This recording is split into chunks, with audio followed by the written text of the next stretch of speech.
Welcome to Wild Breakaway. I'm Audra Martin, joined by Wes Walz. The Minnesota Wild headed to Montreal knowing that they were taking on an injury-riddled Canadiens team. But they also knew that as the calendar clicks closer to the postseason, every game is a must-win situation, and no team is a team that you can overlook. Tonight they came out strong, and they picked up a crucial 2 points, especially considering Colorado lost, putting them back in the top 8 in the playoffs. Yeah, very exciting if you're a Wild fan to be inside the top 8. Winnipeg obviously did the Wild a favor.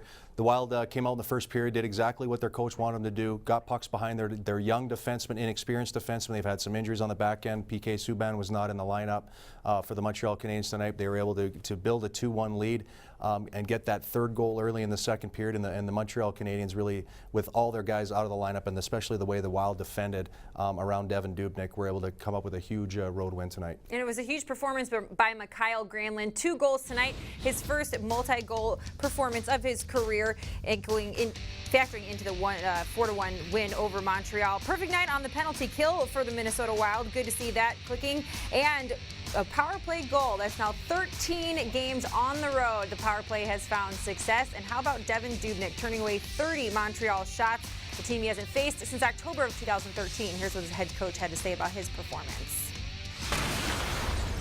I thought Dubs was great tonight. He did a really good job. Like I said, they take a lot of pucks and they try to pass off the paddle, not just the pads. And he did a really good job on second rebounds and being in great position and being poised and then tying it up for us. And then he did a really good job with his goalie handles for us getting out of our end.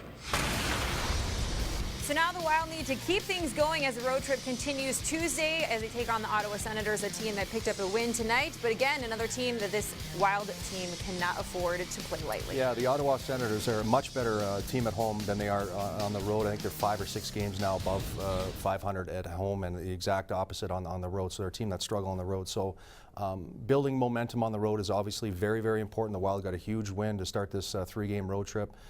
This Ottawa team is playing for their playoff life. They're 4 or 5 games out of a playoff spot behind the Pittsburgh Penguins, who lost Evgeny Malkin for the rest of the year. So they're within reach. I expect the Ottawa Senators to give everything they have here in a couple nights. Well, the Minnesota Wild got the great news that they are back in the top 8. Now it's just a matter of keeping their foot on the gas. Tuesday against Ottawa. We look forward to seeing you then, 6 o'clock for Wild Live. In the meantime, for Wes Walz, I'm Audra Martin. Thanks for joining us on Wild Breakaway.